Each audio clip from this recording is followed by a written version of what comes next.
Delta delta பாசனத்துக்கான தண்ணீரை நாளை தினம் மேட்டூர் அணையிலிருந்து நான் திறந்து வைப்பதற்கு முன்னாடி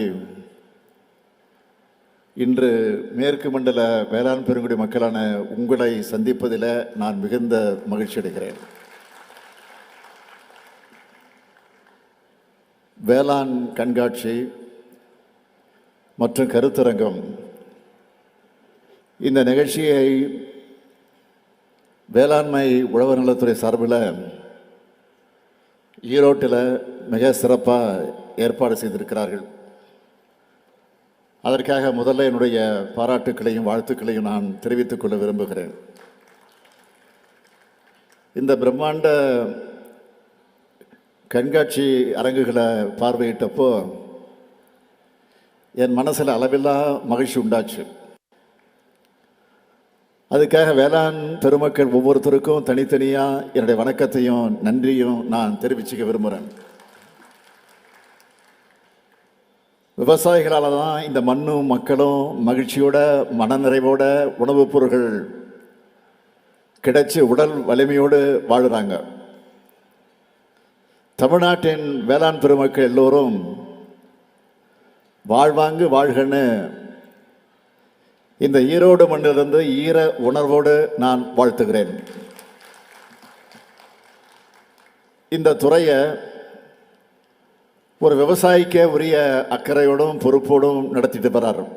யார்? நம்முடைய வேங்கை மைந்தன் மாண்புமிகு அமைச்சர் எம்.ஆர்.கே. பன்னீர்செல்வம் அவர்கள். இந்த கண்காட்சி கருத்தரங்க நடத்துவதற்கு இந்த ஈரோடு மாவட்டத்தை ஏன் தேர்ந்தெடுத்தாங்கன்னு பார்த்தா, ஈரோடு வேளாண்மையில் வளர்ச்சி பெற்ற பல முன்னோடி விவசாயிகளை கொண்ட மாவட்டம் இந்த மாவட்டம். குறிப்பாக சொல்லணும்னா, மாவட்ட மொத்த வேளாண் உற்பத்தி 12,021 ரூபாய் என்ற அளவில் மாநிலத்தில் 8வது இடம். காளிங்கராயன் மற்றும் கீழ்பவானின்னு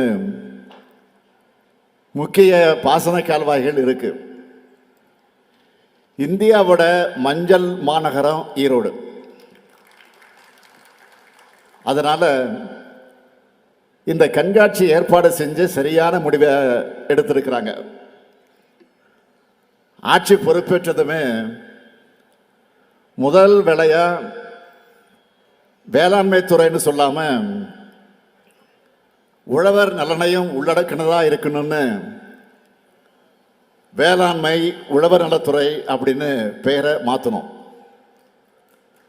அந்த மாற்றத்திற்கு ஏற்ப உழவர் நலன் காக்கும் பல்வேறு திட்டங்களையும் வகுத்து செயல்படுத்திக்கிட்டு வரோம். அதனால தான் தமிழ்நாட்டு வரலாற்றில் முதல் முறையாக வேளாண் துறைக்குன்னு தனி நிதி அறிக்கையை தாக்கல் செய்ய ஆரம்பித்தோம். அப்படி 5 வேளாண்மை பட்ஜெட் மூலமாக தனி கவனம் செலுத்தினதுனால உண்டாகி இருக்கக்கூடிய பயன்களை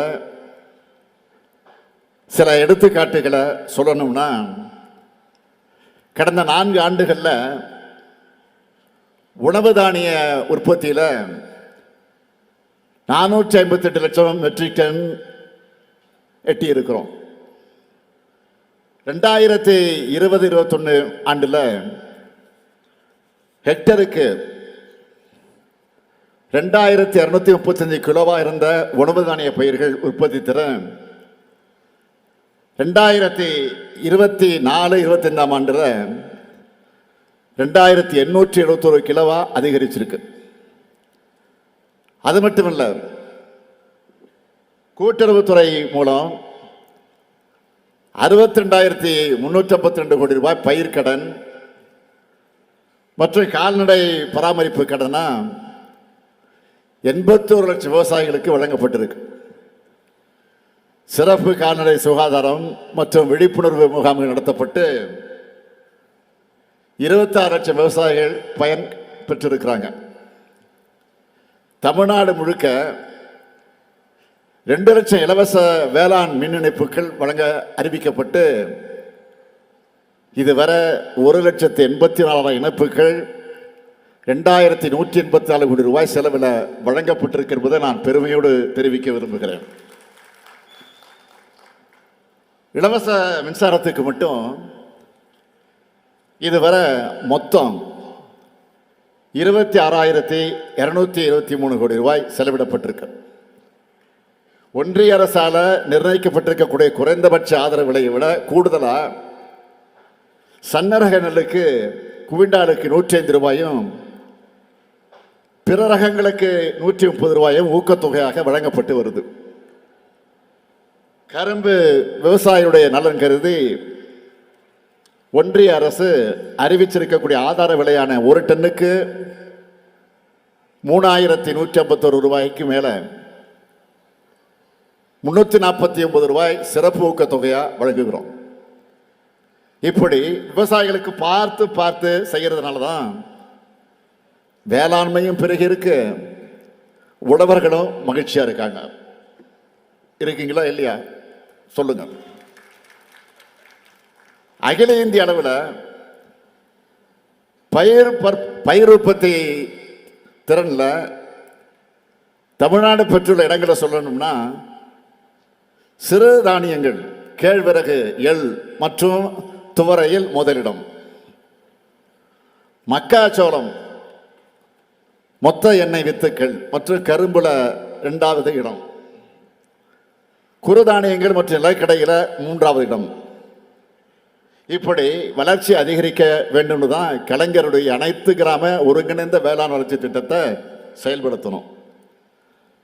நகரங்கள் மட்டும் இல்லாமல் தமிழ்நாட்டில் இருக்கக்கூடிய ஒவ்வொரு கிராமமும் அதுக்கு இணையான வளர்ச்சி அடையணும்னு அனைத்து கிராம அண்ணா மறுவழி திட்டத்தை இணைச்சு மொத்தம் இருக்கக்கூடிய 12,525 கிராம ஊராட்சிகளையும் இதில் செயல்படுத்தப்பட்டு வருது. மண்ணுயிர் காத்து மண்ணுயிர் காப்போம் என்ற திட்டத்தை கடந்த ஆண்டு செயல்படுத்தணும். தானியங்கள், காய்கறிகள், பழங்கள் விளைவிக்கிறத ஊக்கப்படுத்த அதற்காக இந்த திட்டத்தில் 20 லட்சம் விவசாயிகள் பயனடைந்திருக்கிறாங்க.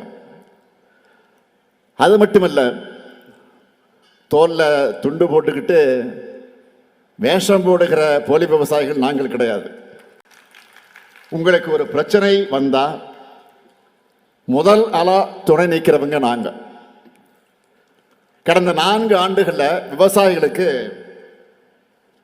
1,630 கோடி ரூபாய் நிவாரணமாக வழங்கியிருக்கிறோம். பயிர் காப்பீட்டு திட்டத்தில் 32 லட்சம் விவசாயிகளுக்கு 5,720 கோடி ரூபாயை இழப்பீட்டு தொகையாக வழங்கியிருக்கிறோம். அது மட்டும் இல்லை, ஏராளமான சிறப்பு திட்டங்களையும் செயல்படுத்திட்டு இருக்கிறோம். அதையெல்லாம் சுருக்கமாக சொல்லணும்னா மதுரை மல்லிக்கான இயக்கம், பலா இயக்கம், முருங்கை இயக்கம், தமிழ்நாடு சிறுதானிய இயக்கம், பனை மேம்பாட்டு இயக்கம், தோட்டக்கலை பயிர்கள் சாகுபடி தொகுப்பு, கருவேப்பிலை தொகுப்பு, தென்னை தேர்வாடல் நோய் மீட்பு திட்டம், மிளகாய் மண்டலம்னு ஏராளமான சிறப்பு திட்டங்களை செயல்படுத்திட்டு வரோம். அதோட வேளாண் இயந்திரங்கள் வாங்க மானியம், வேளாண் வாடகை மையங்கள் அமைக்க மானியம், உழவர் செயலில் வாடகை சேவைன்னு நம்ம அரசோட முன்னெடுப்புகளையும் திட்டங்களையும் பட்டியலிட்டுக்கிட்டே போகலாம். இந்த வரிசையில் உழைப்புக்கான பயனை உழவர்களை பெறணும்னு தலைவர் கலைஞர் அவர்களால் உருவாக்கப்பட்டு கடந்த கால ஆட்சியாளர்களால் சீரழிக்கப்பட்ட 125 உழவர் சந்தைகளை புதுப்பிச்சு 14 உழவர் சந்தைகளையும் நாம் உருவாக்கி இருக்கிறோம். இந்த ஈரோடு மாவட்ட வேளாண் பெருங்குடி மக்களுடைய நன்மைக்காக சில முக்கியமான திட்டங்களையும் முன்னெடுப்புகளையும் சொல்லணும்னா, ஈரோட்டில் மஞ்சள் ஆராய்ச்சி மையம் 2020-21 ஆண்டை விட 25,000 ஏக்கர் கூடுதலாக 2024-25 ஆண்டில் தோட்டக்கலை பயிர்களில் சாகுபடி மேற்கொள்ளப்பட்டிருக்கு. இந்த மேற்கு மண்டல மக்களுடைய நீண்ட நாள் கோரிக்கையான அத்திக்கடவு அவிநாசி திட்டமும் தொடங்கி வைக்கப்பட்டு ஈரோடு, திருப்பூர், கோவை மாவட்டங்களில் இருக்கக்கூடிய 1045 ஏரிகள் மற்றும் குளங்கள் வளம் பெற்றிருக்கு. கடைமடைக்கும் பாசன நீர் கிடைக்க வாய்க்கால்கள் தூர்வாரப்பட்டு தேவையான புனரமைப்பு பணிகளும் மேற்கொள்ளப்பட்டிருக்கு. பவானி ஆற்றில் 8 தடுப்பணைகள் ஏற்படுத்தப்பட்டிருக்கு. கீழ்பவானி திட்ட பிரதான கால்வாய்கள் 514 கோடி ரூபாயில புனரமைக்கப்பட்டு வருது.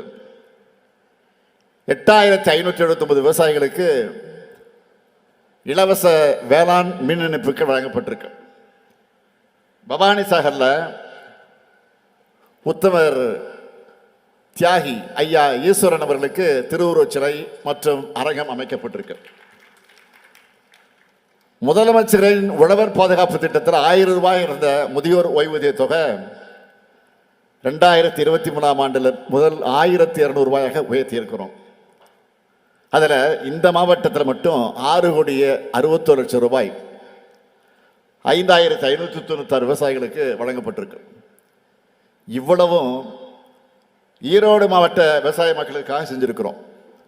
இனியும் செஞ்சு தர இருக்கிறோம்.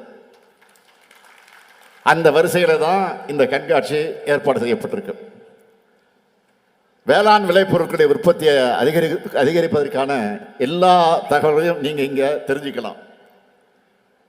உழவு தொழிலுக்கும் வேளாண்மை சார்ந்திருக்கக்கூடிய அனைத்து தரப்பினரும் நாம எல்லாரும் ஒன்றிணைந்து ஊக்கமளிக்கணும்னு இந்த நிகழ்ச்சி வாயிலாக கேட்டுக்கிறேன். இப்படியான பயனுள்ள நிகழ்வுகள் எல்லா மண்டலங்களையும் தொடர்ந்து நடத்தப்படணும்னு வேளாண் உழவர் நலத்துறையை நான் கேட்டுக்கொள்ள கடமைப்பட்டிருக்கிறேன். அதே போல விவசாயிகளும் பொதுமக்களும் இந்த வாய்ப்பை பயன்படுத்திக் கொள்ள வேண்டும் என்று கேட்டுக்கிறேன். உழவு என்பது தொழில் மட்டுமல்ல, அது நம்முடைய பண்பாடு. நிலத்தை 5 நிலையாக பிரித்து வாழ்வியல் வகுத்த இனம் நம்முடைய தமிழினம். அந்த நிலத்தை எல்லா வகையிலும் நாம் வளப்படுத்தி உயர்த்தணும்.